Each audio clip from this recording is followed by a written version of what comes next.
చెప్పేసి అప్పుడు అనుకున్నా, నాకు మైండ్లో ఫిక్స్ అయిపోయింది. అందుకు ఈ స్థానం అన్న ఆ మహిమ గురించి దాని గురించి ప్రత్యేకమైన ఇది ఎప్పుడు ఎవరిని నడిపిస్తాడో బాబా తెలియదు, ఏ పని చేయిస్తాడు దాని గురించి డిస్కషన్. ఒక భక్తురాలు 15 లక్షల నుంచి బిల్డింగ్ కొనేసి నా పేరు బాబా పేరు పెట్టేయండి జనరల్గా మనకు ఒక ఆశ ఉంటది, 10 లక్షలు ఇస్తున్నావు పేరు పెట్టాలా అని ఉంటది. ఆ నిజమైన భక్తురాలు అని చెప్తున్నా, ఆ మహాతల్లి పేరేమో నాకు తెలియదు, నిజమైన భక్తురాలు పేరు కూడా వద్దనింది.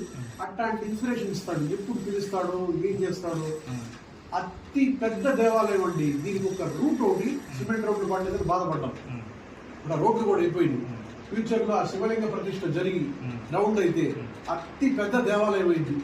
బాబా గారు మీరు ఇలా చెప్పారని చెప్పి మీరు పడుకోండి, రాత్రికి మీకు కూడా కనపడి దర్శనమిస్తారు. అంత సత్యం.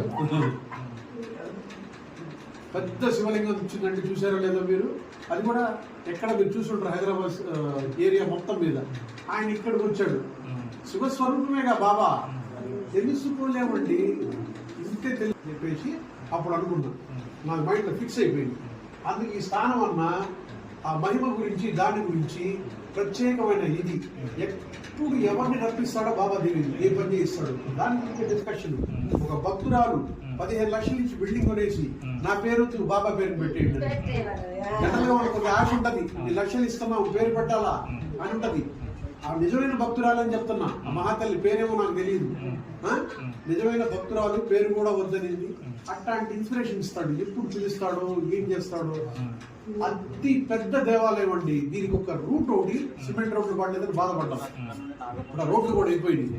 ఫ్యూచర్ లో ఆ శివలింగ ప్రతిష్ఠ జరిగి రౌండ్ అయితే అతి పెద్ద దేవాలయం అయింది. బాబా గారు మీరు ఇలా చెప్పారని చెప్పి మీరు పడుకోండి, రాత్రికి మీకు కూడా కనపడి దర్శనమిస్తారు. అంత సత్యం. పెద్ద శివలింగం వచ్చిందంటే చూసారో లేదో మీరు, అది కూడా ఎక్కడ మీరు చూసుంటారు, హైదరాబాద్ ఏరియా మొత్తం మీద.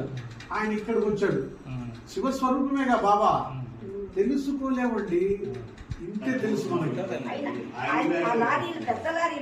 ఎంతమంది